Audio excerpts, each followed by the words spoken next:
మీ జనసేన అధినేతకే కోపం తెప్పించిందండి. లోకల్ కాదండి, మీరుండే నెమ్మదితనం. ఆయన మొన్న క్లాస్ స్పీకర్ మీ వాళ్ళకి ఏమయ్యా ప్రతిదాన్ని నేనే మాట్లాడాలా, ఎంత నెమ్మదిగా ఉండే. మీ నేతలందరూ నెమ్మదిగా ఉండి ఉండి ఏ అంశం మీద బయటకి మీ అధినేతే కోపం వచ్చింది మీకు, కాదంటారా? మరి అంత నెమ్మదిగా ఉంటే అట్ట మరి మీరు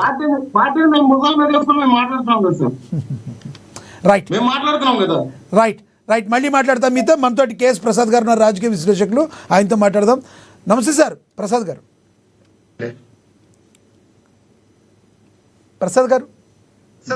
నమస్తే సార్. ప్రసాద్ గారు, జరుగుతున్న పరిణామాలు ఏపీలో మీకు తెలుసు. ఈరోజు జగన్మోహన్ రెడ్డి గారు అయితే మరి అంబటి రాంబాబు గారిని వాళ్ళ ఫ్యామిలీని పరామర్శించేందుకైతే వెళ్ళిన సంగతి. రానున్న రోజుల్లో అసలు ఏపీ అభివృద్ధి వైపు అడుగులు వేస్తుందంటారా? ఇదే విధంగా రాజకీయాల్లో ఒకళ్ళ మీద ఒకళ్ళు ఆధిపత్య పోరు ఇలాగే సాగుతూ ఉంటుందంటారా? ఒక రాజకీయ విశ్లేషకులుగా మీరేం చెప్తారు? ముందుగా ఏఎన్ఎన్ ప్రేక్షకులకు నమస్కారం అండి, అలాగే ప్యానెల్లో ఉన్న మిత్రులకి మీకు కూడా నమస్తే సార్. సార్, ఒకటి, ఎవరి పని వాళ్ళు చేసుకుంటే ఎవరికి ప్రాబ్లం ఉండదు. అదనంగా రూలింగ్ గవర్నమెంట్ 164 సీట్స్తో ఉన్నది. అపోజిషన్ వాయిస్ కూడా లేదు. వాళ్ళు ఏం చేసినా చెల్లుబాటు అయిపోతున్న ఈ ప్రభుత్వం దగ్గర ఏమి చేయలేని నిస్సాయ స్థితి వల్ల ఇలాంటివి అట్రిబ్యూట్ అవుతున్నాయని గమనించుకోండి. ఫస్ట్ ఆఫ్ ఆల్ వాళ్ళ పని వాళ్ళు చేసుకునేది కన్నా ఈ రాష్ట్రంలో మొదట ఫామ్ 20 అప్లోడ్ దగ్గర నుంచి మొదలైన ఈ తలకాయ నొప్పి, తర్వాత లడ్డూలు చుట్టూ, తర్వాత గీతం కాలేజీ భూములు, అలా మీరు అన్ని చూసుకోండి. విషవాలయాల్లో చిక్కుకుపోయి ఈ ప్రభుత్వం ఎట్నుంచి ఎటెళ్లాలో అర్థం కాక ఈ మధ్యలో జనసేన ఎమ్మెల్యే కూడా ఆరవ శ్రీధర్ విషయం కూడా, ఇవన్నిటితోనూ సతమతం అవుతున్న దగ్గర ఏ విషయంలో అయినా వేలెత్తి చూపిస్తుంది అందరూ కూడా ఈ ప్రభుత్వం మీదే చూపిస్తుంది. ఇందాక వంశీ గారు చెప్పారు కదా, మేము మా అధినాయకుడు పిలిపివ్వగానే మేము ఆగిపోయామని. So it clearly says that అధినాయకుడు ఆపమని దాకా అన్న దగ్గర ఫస్ట్ ప్రయారిటీలో మిగిలిన వాళ్ళు అందరూ అయిపోయారు. మీరు ఎందాక చెప్పినట్టు రోజా గారు ఒకరు, అంబటి రాంబాబు గారు, జోగి రమేష్ కూడా కోట అయిపోయింది.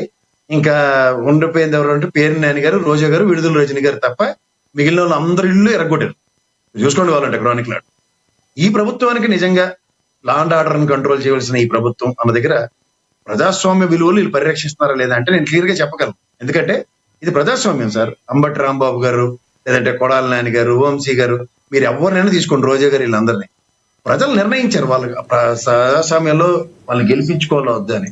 కానీ వీళ్ళు పర్సనల్ వెంజంటాలతో ఇల్లు ఎరగొడదాం, ఇంట్ల మీద దాడులు చేద్దాం, అలా చంపుదాం, పొడుద్దాం అన్న దగ్గర మీరు చాలా బాగా చెప్తున్నారు. ఒక్కసారి మనందరికీ తెలిసిందే, ఒక చేతితో మీరు తప్పట్లు కొట్టలేదు, 2 చేతులు కలిస్తేనే కానీ రావు. దీని ప్రొవకేషన్ ఇస్ వెరీ క్లియర్. ఆ బ్యానరు ఎప్పుడైతే పెట్టారో ఆ బ్యానరు మున్సిపల్ అధికారులు దాన్ని తక్షణం తీయాలి. ఎందుకంటే దానికి శాంక్చుటీ కాలేదు. రాష్ట్ర వ్యాప్తంగా ఇష్టం వచ్చినట్టు పెట్టడానికి దాంట్లో క్రెడెన్షియల్స్ గౌరవ సుప్రీంకోర్టు పరివ్యూలో ఉన్నప్పుడు స్పందించవలసిన బాధ్యత న్యాయశాఖ మంత్రికి మొన్న ఫస్ట్ ర్యాంక్ వచ్చింది కదా సార్ ఆయనకి, ఫరూక్ గారికి.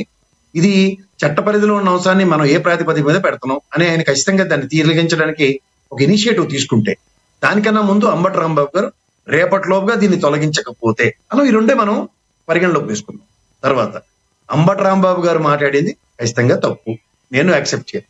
కానీ మనందరికన్నా ముఖ్యంగా ఆయన్ని అలా ప్రొవోక్ చేయడానికి ఒక గ్రంథాలయ కమిటీ చైర్మన్ గారు, లేదా ఒక ఎమ్మెల్యే గారు ఆయన భర్త ఇంటి మీద పడి దాడి చేసింది, ఇవన్నీ మనం సమాజంలో నాట్ యాక్సెప్టబుల్. ఇంకో పాయింట్ చెప్తాను. అంబటి రాంబాబు గారు ఆయనకి ఏమి రెస్పాన్సిబిలిటీ లేదా అంటే, రెస్పాన్సిబుల్ గా ఆయన నెక్స్ట్ ప్రెస్ ని అడ్రస్ చేస్తూ నేను అలా మాట్లాడి ఉండకపోవచ్చు అనే బాధను వ్యక్తపరిచాడు. ఆ పదాలని నేను అలా అనకుండా ఉండకూడదు అని కూడా చెప్పు. ఇప్పుడు ఎంతమందికి తెలుసో నాకు తెలియదు కానీ వెనకటి మహానుభావుడు వంగవీటి రంగా గారి విగ్రహావిష్కరణలో కూటమి ప్రభుత్వమే ఉంది. అక్కడ ఆ పెర్మిషన్లకి వాటికి ఆయనే తల పోసుకొని అక్కడ వంగవీటి మోహన్ రంగ గారు విగ్రహం ప్రతిష్ఠించగలిగాడు. ఇప్పుడు మీరు ఏదైనా చెప్పండి, ఇవాళ లా అండ్ ఆర్డర్ విషయంలో మనం సమాజంలో ఎలాంటి మెసేజ్ పంపిస్తున్నాం? ఎక్కడ బీహార్ లోను, ఉత్తరప్రదేశ్ లోను నేను అనుకుంటా ఈ కర్రలు కటార్లు గన్లు పట్టుకుని తిరుగుతాయి. భయపించిన నాగాలాండ్ లో కూడా నేను చూశాను. పోలీసులు ఒక పక్కన ఉంటే ఇంకో పక్క ప్యారల్ గా యాంటీ సోషల్ ఎలిమెంట్స్ వాళ్ళు గన్లు పట్టుకుని తిరుగుతుంటారు. ఏం చేయలేని నిస్సాయ స్థితి.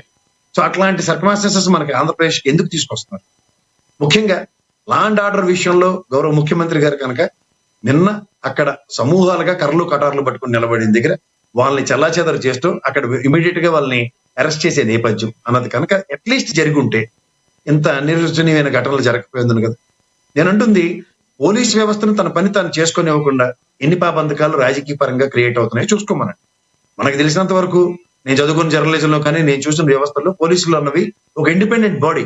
ఆ ఇండిపెండెంట్ బాడీకి కూడా డిస్క్రిప్షన్స్ లేకుండా ఒక అసాంఘిక శక్తుల వలె సమూహాల వలె ప్రేరేపించి మాట్లాడుతున్నప్పుడు కూడా ఏమీ చేయలేని నిస్సహాయ స్థితిని అట్రిబ్యూట్ చేస్తుంటే ఎంతవరకు?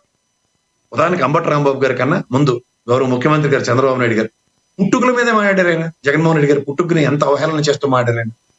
పుట్టుకే తప్పు అన్నారు. పిల్లలు ఆఖరికి ఆయనకి పుట్టలేదని కూడా మాట్లాడారు. ఇవన్నీ మనం చాలా చర్చించుకుంటే చాలా దరిద్రంగాను చాలా అసహ్యంగాను ఉంటుంది. ఎందుకంటే ఇవాళ సమాజంలో ఒక స్పర్ ఆఫ్ మూమెంట్ లో ఎవ్వరు ఇక్కడ అతీతులు కాదు. టక్కనే ఒక లాంగ్వేజ్ లో వేరియేషన్ గ్యారంటీగా ఉంటుంది. ఆ వేరియేషన్ కి పట్టుకుని దాని మీద దాడులు ప్రతిదాడులు అంటే పశ్చాత్తాపం వ్యక్తపరిచిన తర్వాత కూడా అంటే ఇప్పుడు ఇంటి మీద ఏకంగా దాడి, చిన్నపిల్లలు ఉన్నారు. గతంలో పట్టాభి గారి ఇంట్లో విషయంలో కూడా దాడి జరిగింది. నేను ఖచ్చితంగా చెప్తాను, పట్టాభి ఇంట్లో ఆ చిన్నపిల్లలు ఉంది, అపంసమం తెలియని చిన్న పాప. ఆ రోజు ఏదైనా ఈ పెట్రోల్ బాంబులు దాడులు చేస్తే జరగరాని జరిగితే నిజంగా నాకు ఆ రజనీ అని అధికార ప్రతినిధి ఉండేది, అమ్మాయి వైఎస్ఆర్ జనసేన పార్టీలో, ఆ అమ్మాయి వీడియో వింటే నాకు చాలా ప్రభావితం అయింది. నిజంగా ఆ రోజు అనుకుంటే ఇప్పుడు భావావేశాలకు గురైన వాళ్ళు ఏదైనా ఒక పిచ్చి పని చేసి ఇల్లు తగలబెట్టే కార్యక్రమాలు అంటే ఆ చిన్నపిల్లలు ఏం చేశారండి? వాళ్ళకి ఏం తెలుస్తుంది అసలు? అలాంటి వాళ్ళు చేయడం ఎంతవరకు సమంజసం చెప్పు. అలాగే ఇంటి మీద చేస్తున్న దాడుల్లో ఇది ఎక్కడ సంస్కృతి? ఇదేం విడ్డూరం నాకు అర్థం కాదు. ఇందాక లక్ష్మీకాంత్ గారు మాటతో కుల ప్రస్తావనలు తీసుకొచ్చారు, కాపు అది. ఒక్కసారి ఎలక్షన్స్ ముందు పవన్ కళ్యాణ్ గారు కనీసం కులం చూసినా నాకు ఓటేయండి, మన వాళ్ళని మనం గెలిపించుకోకపోతే ఎలా అన్న ఆయన మాట నేను విన్నారో లేదో నాకు తెలియదు. తర్వాత రాయలసీమ అంతా కూడా రెడ్డి సామాజిక వర్గం వాళ్ళకి ఐడెంటిటీ లేదు. మోహన్ రెడ్డిని అక్కడ కాపు సామాజిక వర్గంలో ఉంటుంది, బర్త్ సర్టిఫికేట్ తెచ్చుకుని చూపించమని. ఇక్కడ డిస్క్రిమినేషన్స్ పెట్టుకుని ఏడుస్తున్నాం మనం. రాయలసీమలో ఉన్న రెడ్లు అందరూ కాపులే కాదనమనండి మోహన్ రెడ్డిని. ఏ మోహన్ రెడ్డి అన్నా నువ్వు కాపా కాదా? కాపులు మా ఏరియాలో మాట్లాడి కాపులు అంటారు. కాపోళ్ళు వీళ్ళు కాపోళ్ళు అంటారు, పక్కనుంటే వేరే కమ్యూనిటీ వాళ్ళు. ఇవన్నీ తర్వాత విషయం చేత సార్, మనం ఈ ప్యానల్లో ఉండి మనలాంటి వాళ్ళు కూడా కులాలు మతాలు మాట్లాడితే నేను ఇవాళ చెప్తున్నాను, ఖచ్చితంగా ఇన్ఫర్మేషన్ సార్, కొలవలు లక్ష్మీకాంత్ గారు తీసుకురాలి. రాంబాబు గారు ఒక డాక్టర్ ఈ రకంగా మాట్లాడింది నేనే అడిగా. ఆ డాక్టర్ ఆవిడే ఒక కాపు మహిళను అని ఆవిడ ఒక కులాన్ని గురించి మాట్లాడారు కాబట్టి ఏంటనే ఆయన అడిగాను. నేను ఆయన డైరెక్ట్గా తీసుకురాలేదు ఆయన కుల ప్రస్తావన. క్యాస్ట్ కన్నా మీరు దాన్ని సవరించకండి.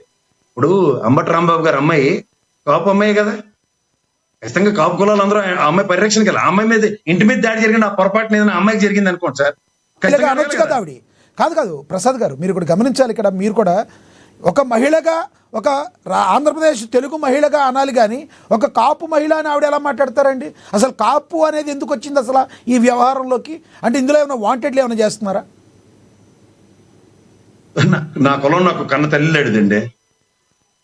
నా కులం గురించి చెప్పుకోకుండా అంబటరాంబాబు గారు కాపు నాయకుడు కాకుండా వేరే ప్లానెట్ నుంచి వచ్చిన నాయకుడు అవుతాడా? ఆయనకు పుట్టిన పిల్లలు కాపులు కాకుండా వేరే వాళ్ళు అయిపోతారా? అంబటి రాంబాబు గారు ఇప్పుడు కాపు నాయకుడు అంటారు, అయితే మీరు వైసీపీ నాయకుడు కాదు. సామాజిక వర్గాల పరంగా ఇప్పుడు కాపు నాయకుడు లేదంటే అన్నప్పుడు ఇప్పుడు డిప్యూటీ సీఎం నేను కాపుకి ఇచ్చాను అని వైఎస్ఆర్సీపీ చెప్పుకుంది. తెలుగుదేశం కూడా చంద్రరాజప్ప గారికి మేము ఇచ్చామని చెప్పుకుంది. ఏ ప్రాతిపదికన ఇచ్చారు? ప్రతిపదికల్లో ఇచ్చేటప్పుడు వేరు, ఏదైనా ప్రాబ్లం వచ్చినప్పుడు నలుగురు కులాల మధ్య గొడవలు జరగకుండా మాట్లాడకుండా ఉండటం వేరు, సంబంధం లేకుండా కులాన్ని తీసుకొచ్చి మాట్లాడటం తప్పు కదా.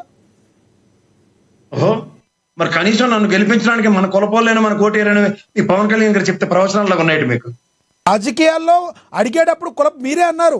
స్కూల్లోకి వెళ్తామండి, కాలేజీలోకి వెళ్తాం. ప్రసాద్ గారు కాలేజీలోకి వెళ్తాం, మీ కులం ఏంటని అడుగుతారు, బీసీ ఎస్సీ ఎస్టీ అని అడుగుతారు. అది అక్కడి వరకే చూడాలి.